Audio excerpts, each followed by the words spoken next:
जय हिंद साथियों, मैं फिर से आ गया हूँ आप लोगों के बीच। तो अभिषेक आर्ट्स में आपका स्वागत है। तो बिना देर किए आप इस वीडियो को पूरा देखिएगा, ताकि आप को जो कल हम वीडियो दिए थे, कल हम आपके लिए वीडियो जो लेके आए थे उसका नाम था योजना आयोग। आज बिल्कुल सेम उसके विपरीत हम लेके आ रहे हैं, याद रखिएगा, नीति आयोग। तो आज का क्लास आपका नीति आयोग से संबंधित होगा। विकास देखिए क्या है, राष्ट्रीय विकास परिषद से संबंधित क्लास होगा। तो वीडियो को आप शेयर कर दीजिए, लाइक कर दीजिए, कमेंट कर दीजिए और चैनल को सब्सक्राइब कर लीजिए। और मेरे इंस्टाग्राम पर जाके इंस्टा आईडी को भी फॉलो कर दीजिए।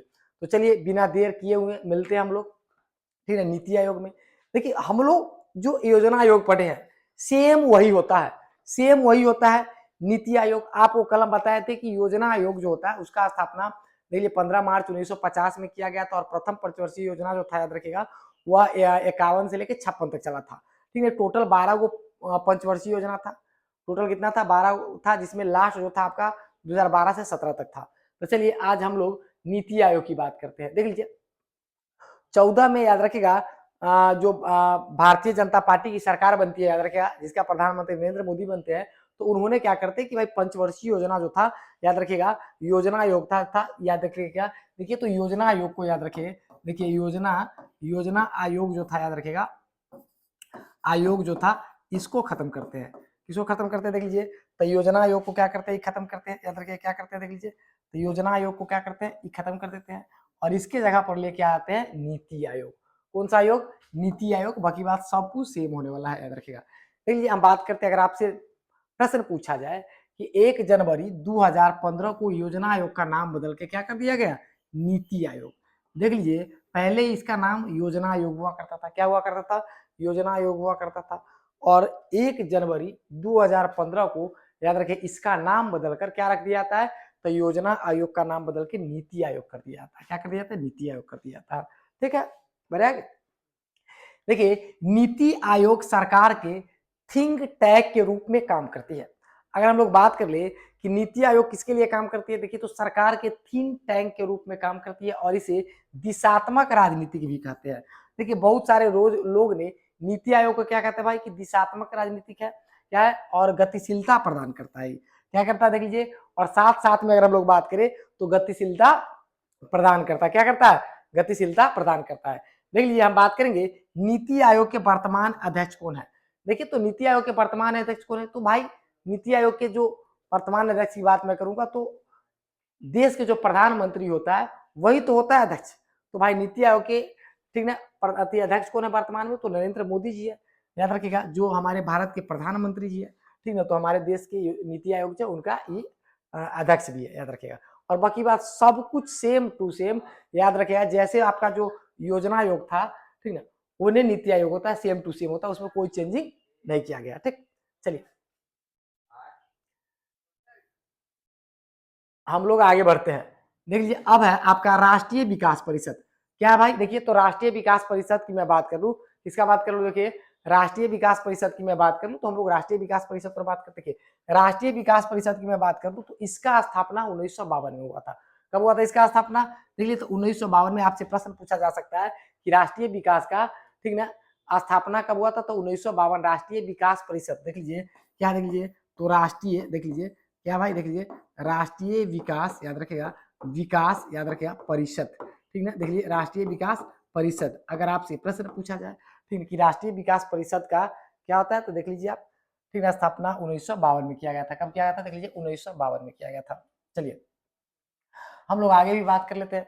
देखिए हम लोग कहाँ बात कर लेते हैं, देखिए हम लोग अगर आगे बात कर ले तो ध्यान से देख लीजिए क्या भाई। देखिए क्या कहता है, राष्ट्रीय विकास परिषद की मैं बात कर लूं तो राष्ट्रीय विकास परिषद का गठन देख लीजिए 1900, ठीक है, देख लीजिए क्या कहता है, 52 में हुआ था। और इसका गठन योजना आयोग और, याद रखिएगा, राज्य सरकार के बीच समन्वय स्थापित करने के लिए किया गया था। देखिए राष्ट्रीय विकास का क्या काम था?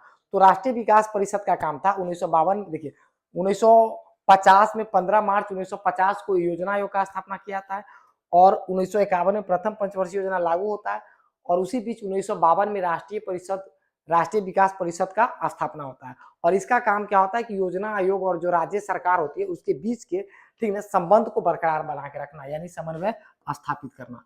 याद रखिएगा किसे किसके, देख लीजिए तो योजना आयोग, देख लीजिए योजना योजना आयोग, याद रखिएगा आयोग, ठीक है, योजना आयोग और कौन? देख लीजिए योजना आयोग के साथ, याद रखेगा, ठीक ना।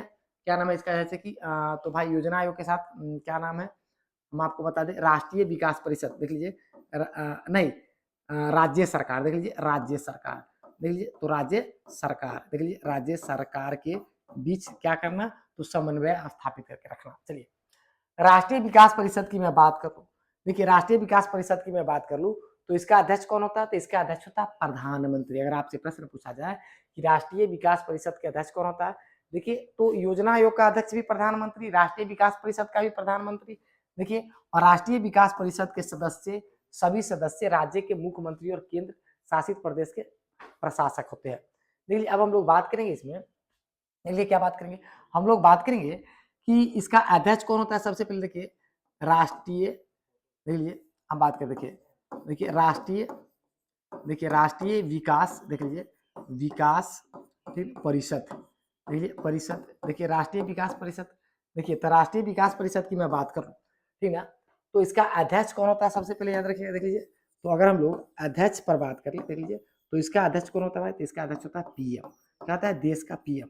और इसके सदस्य कौन कौन होते हैं, देख लीजिए तो इसके अगर हम सदस्यों की बात कर ले, देखिए तो इसका सदस्य कौन होता है, इसका सदस्य होता है, देखिए हर राज्य का, देखिए सभी राज्यों का मुख्यमंत्री, देखिए सभी राज्यों का, देखिए सभी राज्यों का कौन, देख लीजिए तो सभी राज्यों का सीएम, देखिए कौन होता है भाई, देखिए सभी राज्यों का सीएम होता है, कौन होता है, सभी राज्यों का सीएम होता है। और केंद्र शासित प्रदेश जो होता है, ठीक ना, देख लीजिए तो केंद्र शासित प्रदेश, याद रखिएगा, देखिए केंद्र शासित, देख लीजिए केंद्र शासित, देख लीजिए केंद्र शासित प्रदेश जो होता है, याद रखिएगा, ठीक है, उसका अधिकारी कौन होता है, तो उसका अधिकारी होता है, याद रखिएगा, इसका सदस्य होता है। चलिए देखिए हम लोग बात करेंगे, कहता है, देख लीजिए क्या कहता है, ध्यान से समझिए क्या कहता है, देख लीजिए ये कहता है कि भाई विकेंद्रित योजना, देखिए विकेंद्रित योजना, नियोजन नियोजन, देखिए विकेंद्रित नियोजन लोक को समन्वयिक, देखिए स्वयं सेवी नागरिक संगठन के माध्यम से विकास के गतिविधियों में सीधे शामिल किया जाता है। क्या किया जाता है इसमें, सीधे शामिल किया जाता है। और देखिए विकेंद्रीकृत, याद रखिएगा, विकेंद्रीकृत नियोजन कहलाता है, क्या कहलाता है, नियोजन कहलाता है।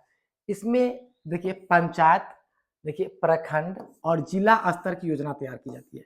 इसमें क्या की जाती है, देख लीजिए पंचायत, प्रखंड और जिला स्तर की योजना तैयार की जाती है, तैयार की जाती है, याद रखिए क्या की जाती है, तैयार की जाती है। देख लीजिए अब है हरित क्रांति, क्या भाई, देखिए हरित क्रांति है, देखिए अब हरित क्रांति में अगर हम बात कर ले तो 1967 से लेकर 68 में उच्च गुणवत्ता के बीज, देखिए 1967 से लेकर 68 में उच्च गुणवत्ता के बीज की मैं बात करूं तो उर्वरक, कीटनाशक और बेहतरीन सिंचाई के सुविधा कारण कृषि क्षेत्र में उत्पादन, देखिए अप्रत्याशित वृद्धि करता है। इसे हरित क्रांति के नाम से भी जाना जाता है। इसको किस नाम जाना जाता है, हरित क्रांति के नाम से भी जाना जाता है, याद रखिएगा। अब बात रह गई कि देखिए इंपोर्टेंट प्रश्न, देखिए हरित क्रांति जो होता है, देख लीजिए हरित क्रांति जो होता है, देख लीजिए हरित, देखिए क्रांति जो होता है, याद रखिए क्रांति, देख लीजिए हरित क्रांति जो होता है, याद रखिएगा, इसका जनक किसे मानते हैं आप, देखिए तो इसका जनक है, देख लीजिए इसका जनक किसको मानते हैं, देख लीजिए एम, देखिए एस स्वामीनाथ, स्वामीनाथ होता है, एस क्या होता है, स्वामीनाथ होता है। वो कहा जाता है हरित क्रांति का सबसे अधिक प्रभाव पंजाब और हरियाणा पर पड़ता है। देखिए अब बात करेंगे हरित क्रांति का सबसे अधिक प्रभाव कहाँ पड़ता है, देखिए तो हरित क्रांति का सबसे अधिक प्रभाव अगर बात करें हम लोग, ठीक ना, तो पंजाब और हरियाणा पर पड़ता है। हरित क्रांति के जनक किसे मानते हैं, तो एम एस स्वामीनाथ को मानते हैं, याद रखिएगा एम एस स्वामीनाथ है, मानते नहीं है। और इसका प्रभाव ज्यादातर पंजाब और हरियाणा पर विशेष रूप से पड़ता है।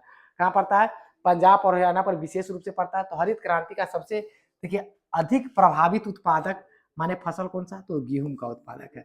देखिए हरित क्रांति में सबसे ज्यादा अगर कोई फसल उपजता है तो उसका नाम गेहूं है, क्या है, गेहूं है। यानी हरित क्रांति का सबसे अधिक प्रभाव किस पर पड़ता है, तो गेहूं पर पड़ता है। कहाँ पड़ता है, गेहूं पर पड़ता है। चलिए देख लेते हैं हरित क्रांति के सकारात्मक प्रभाव क्या, खेती के पैदावार में वृद्धि होना, क्या होना भाई, देखिए तो खेती के पैदावार में वृद्धि होना, किसानों की स्थिति में सुधार आना, किसमें सुधार आना, तो किसानों की स्थिति में सुधार आना। हरित क्रांति के नकारात्मक, देखिए जिसमें सकारात्मक प्रभाव होगा उसी में तो नकारात्मक भी होगा। देखिए तो नकारात्मक क्या है इसमें, क्षेत्रीय और सामाजिक असमानता में बढ़ावा, मध्यम श्रेणी के भूस्वामी का उभरना, उभरा हुआ। देखिए श्वेत क्रांति के बारे में भी चर्चा करिए हम लोग। देखिए एक हरित क्रांति था, दूसरा श्वेत क्रांति। देखिए श्वेत क्रांति जो था देख लीजिए यह दूध उत्पादन से संबंधित था। किस उत्पादन से संबंधित था? दूध उत्पादन से। देखिए श्वेत क्रांति माने जो अप्रत्याशित वृद्धि को, दूध की अप्रत्याशित वृद्धि को हम लोग क्या कहते हैं? श्वेत क्रांति। माने दूध में क्रांति लाना। किसमें? दूध में क्रांति लाना। देखिए श्वेत क्रांति के जनक जो है वर्गी, देखिए वर्गीज कुरियन। देख लीजिए इसका नाम याद कर लीजिए, श्वेत क्रांति के जनक याद रखिएगा कौन है? देख लीजिए तो वर्गीज याद रखिएगा, वर्गीज। देखिए कुरियन कौन है? देख लीजिए तकू, देख लीजिए रियन, वर्गी कुरियन कौन है? वर्गी कुरियन है को कहा जाता है। देखिए श्वेत क्रांति के जनक वर्गी कुरियन को कहा जाता है। देखिए वर्गीज कुरियन को ठीक है मिल्क मैन ऑफ इंडिया के नाम से भी जाना जाता है। किस नाम से जाना जाता है? देखिए मिल्क मैन ऑफ इंडिया के नाम से भी जाना जाता है। किस नाम से जाना जाता है? मिल्क मैन ऑफ इंडिया के नाम से जाना जाता है। अगर आपसे प्रश्न पूछा जाए, देखिए अगर आपसे क्या प्रश्न पूछा जाए कि मिल्क ऑफ इंडिया के नाम से किसे जाना जाता है? देखिए मिल्क ऑफ इंडिया के नाम से किसे जाना जाता है? तो आप याद कर लीजिए मिल्क ऑफ इंडिया के नाम से वर्गी कुरियन को कहा जाता है। किसको कहा जाता है? वर्गी कुरियन को कहा जाता है। यह आदमी याद रखिएगा गुजरात के था। कहाँ का था? गुजरात का था। तो चलिए मिलते हैं हम लोग अगले क्लास में। याद रखिए कहाँ मिलते हैं हम लोग? अगले क्लास में मिलते हैं। आज आपका नीति आयोग खत्म हो चुका है, या चैप्टर 3 नंबर खत्म होगा। कल अगला दिन हम लोग वीडियो लेके आएंगे, तो इसके लिए ऑब्जेक्टिव लेके आएंगे। तो हम लोग मिलते हैं अगले कल के क्लास में, ठीक ना। चलिए बहुत जल्दी हम आप लोगों के लिए ईद स्पेशल ऑफर लेके आ रहे हैं अपने यहाँ ऑफलाइन में। तो जितने भी छात्र छात्रा है, आज भी अभिषेक आर्ट्स में पढ़ना चाहता है, अभिषेक सर से पढ़ना चाहता है, तो आप आसानी से आके क्लास ज्वाइन कर सकते हैं। और एकदम ठीक है कम प्राइस में, बहुत कम से कम प्राइस में हम आप लोगों के लिए बैच लेके आ रहे हैं, जिसका नाम होगा ठीक ना ईद माने धुरंधर बैच तो होगा ही, याद रखिएगा स्पेशल ईद ऑफर होगा। चलिए मिलते हैं हम लोग कल के क्लास में, ठीक है। तो वीडियो को लाइक शेयर कमेंट भी कर दीजिएगा, ठीक है। चैनल को सब्सक्राइब कर लीजिएगा और इंस्टाग्राम पेज को भी फॉलो कर दीजिएगा, ठीक। और फेसबुक पेज को भी आप फॉलो कर सकते हैं अभिषेक आर्ट्स के नाम से। चलिए मिलते हैं हम लोग, बाय।